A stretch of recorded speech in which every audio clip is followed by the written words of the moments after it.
Detective Explainer here. Today, I'm going to explain a drama thriller film called Hard Candy. Spoilers ahead. Watch out and take care. 14-year-old Hayley Stark is a pretty and smart girl who loves reading Zadie Smith's novels. She meets 32-year-old photographer Jeff Culver through chat, and the two immediately hit off. They always send flirty messages to each other, and one day, Hayley finally decides that they should hook up. Though Jeff is surprised, he still asks where they should meet. Hayley replies that she'll ask her sister to drop her off at a coffee shop called the Nighthawks. Hayley gets there first. And Jeff arrives while she's eating cake. He sees the chocolate icing on her lips, so Jeff casually removes it with his thumb before licking the icing off.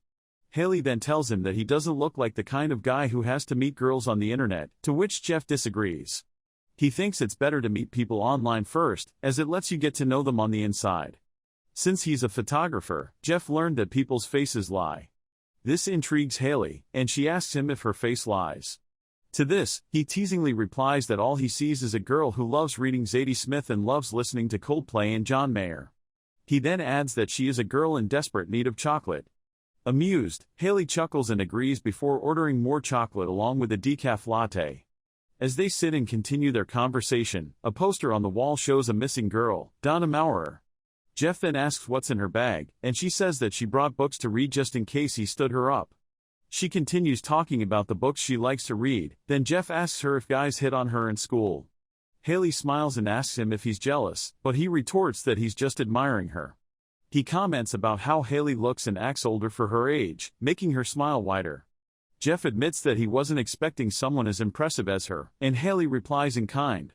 As their little date is about to end, Jeff buys her a shirt from the shop, saying Hayley should model it for him. They then talk about the Goldfrapp concert, with Jeff saying he was there, making Hayley jealous.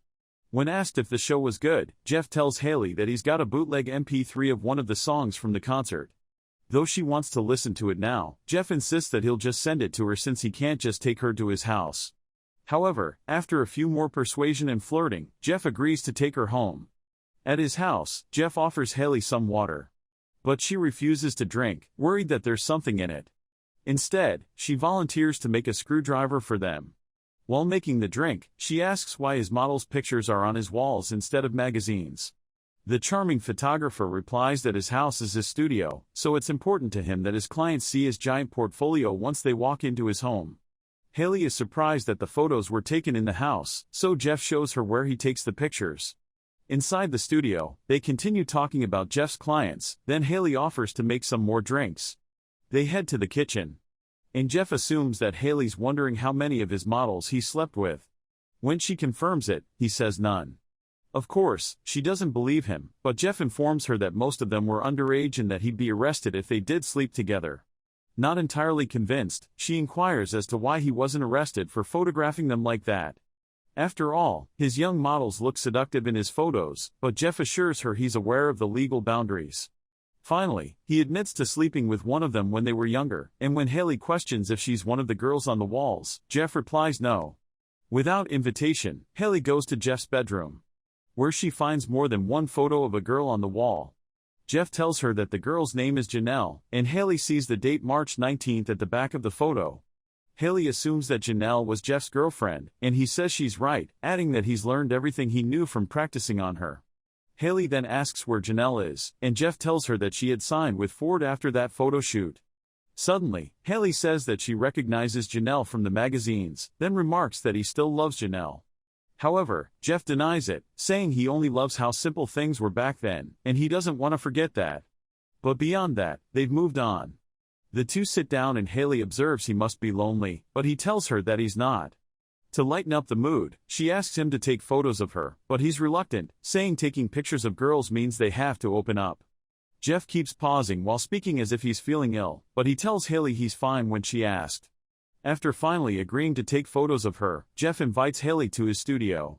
Ignoring his invitation, she goes to the living area, puts a CD in the player, then asks him to shoot her there.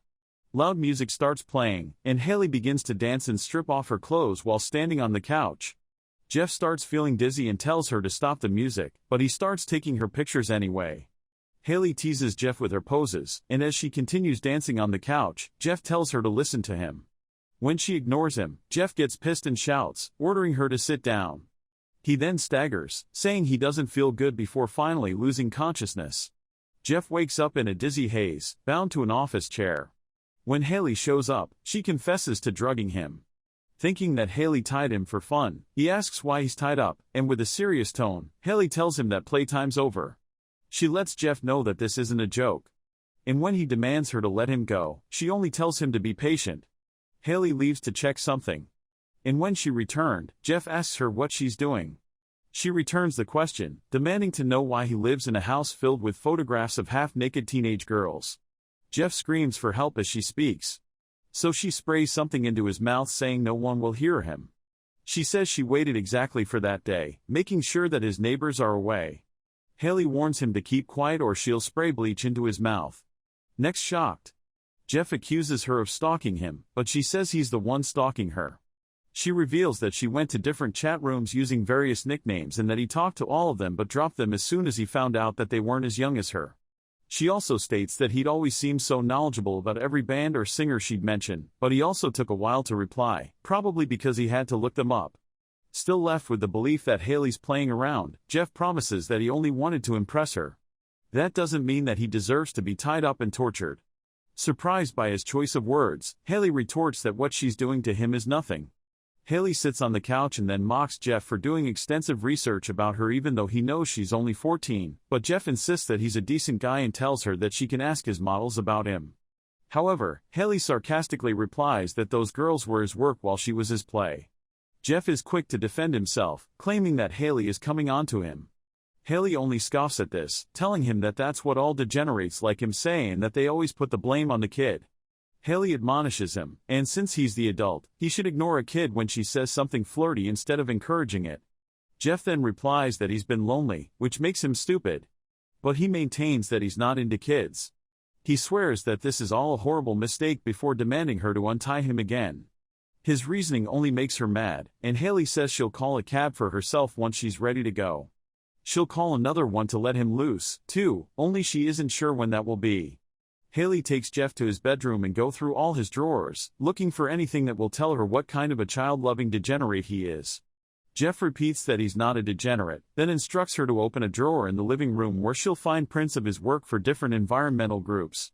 Hayley only mocks him again, saying just because he loves nature doesn't make him a nice guy. She also accuses him of being an assaulter and hurting someone, but he insists that he's never done that.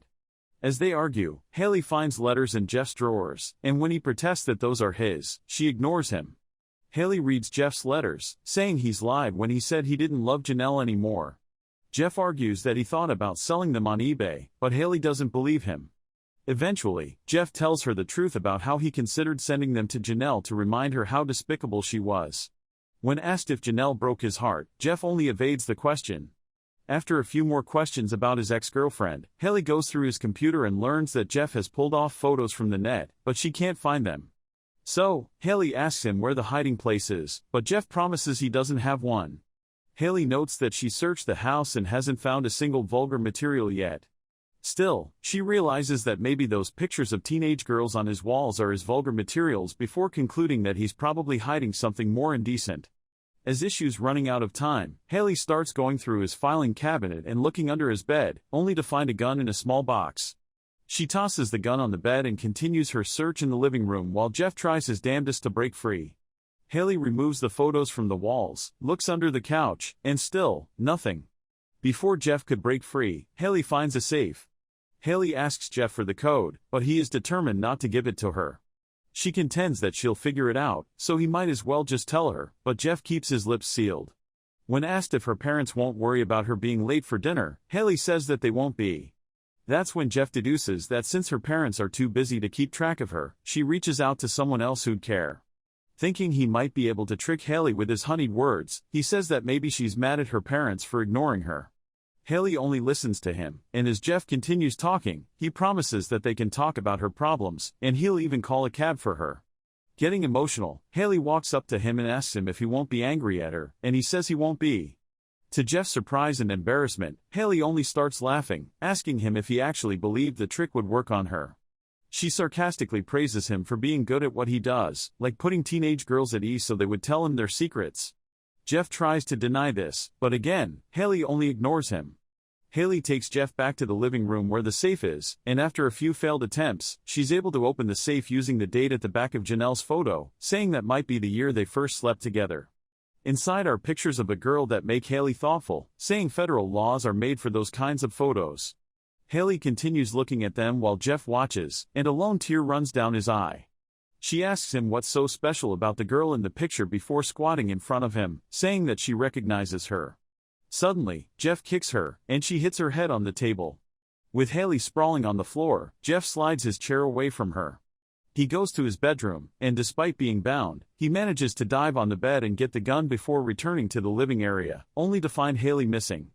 He searches for her with the gun still in hand, but Hayley attacks him from behind then suffocates him with a plastic wrap.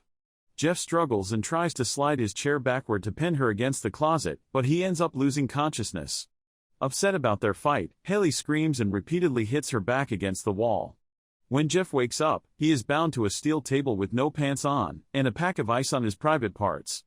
Asking why he has a picture of Donna Maurer in his safe and if he's seen her, so Jeff admits to meeting her for coffee. He stresses that he took a picture of her outside the coffee shop, but he never brought her home.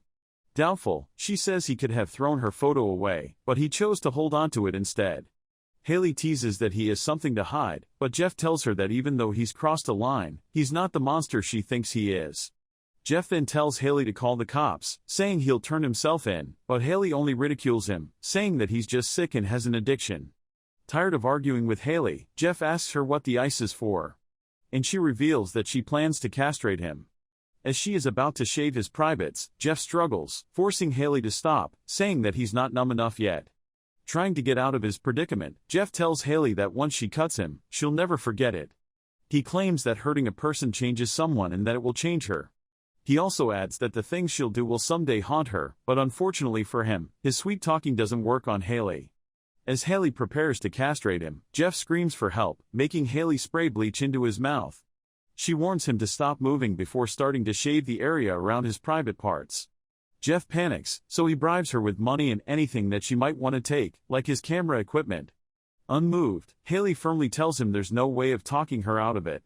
She then uses vodka to sterilize him, and when she notices that he's still not numb enough, she puts the ice pack back on him and leaves. While Hayley is away, Jeff tries to reach the phone on the table, but Hayley comes back before he could do it. He asks her to just kill him, but Hayley tells him that's not what she wants. Then, Hayley sets up the camera and connects it to the television so Jeff can watch. Still in his campaign to earn the hard-boiled girl's sympathy, Jeff starts babbling about the time he stayed with his Aunt Denise's family. He says he was about 9 at the time, and she had a young daughter who was about 4 or 5. She loved to get out of the bathtub naked, jump on top of Jeff, and tickle him. One day, his aunt walked in on them, and she got mad, so he took Jeff to the kitchen. There, she turned on the stove, and as the burner got hot, she pulled down his pants and lifted him over the burner. However, Hayley isn't swayed by the story and continues to prepare for the castration. Jeff begs her to stop, then asks her to call the cops so he can confess to whatever she wants him to. Hayley stays determined to castrate Jeff, so he cries as he offers to do whatever she wants him to.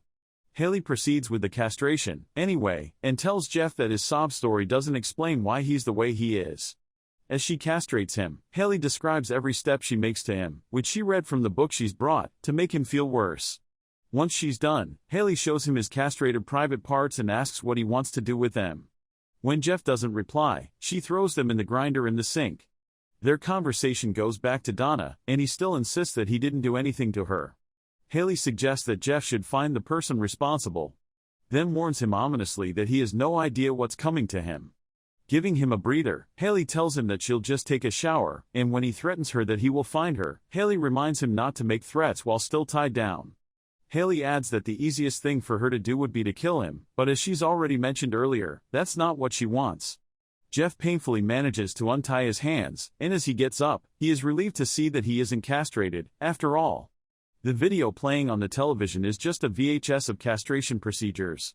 Jeff is about to call 911 but decides not to and instead picks up a scalpel before looking for Hayley. Jeff goes to the bathroom, opens the shower curtain only to find it empty.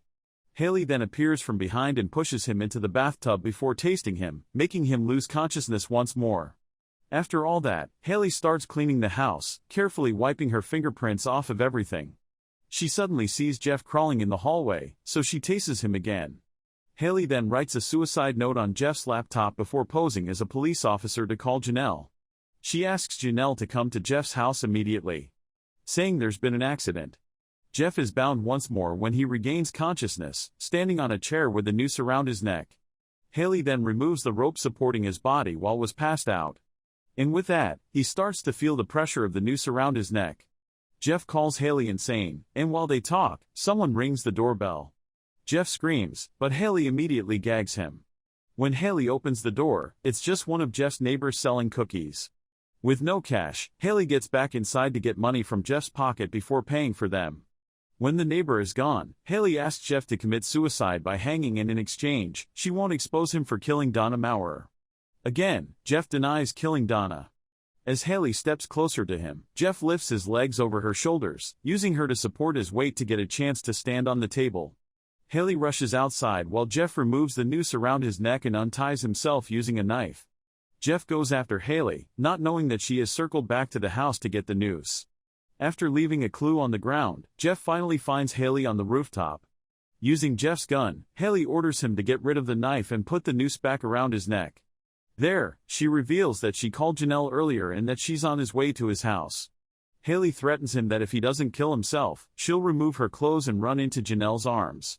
After that, Janelle will see all the evidence of his involvement in Donna Maurer's disappearance. For the last time, Jeff insists that he didn't kill Donna, but he admits to watching another man who did. Jeff desperately offers to tell her his name, but Hayley admits that she already knows Aaron. According to her, Aaron claimed that it was Jeff who did it before he killed himself. Meanwhile, Janelle searches for Jeff downstairs. Defeated, Jeff lets Hayley put the noose back around his neck. He walks over to the edge and looks back at Hayley one last time, who assures him that she'll take care of all the evidence against him. The cops start showing up, and at last, Jeff jumps off the roof. With Jeff dying before her, Hayley reveals that she really has no intention of getting rid of the evidence of Jeff's involvement in Donna's disappearance.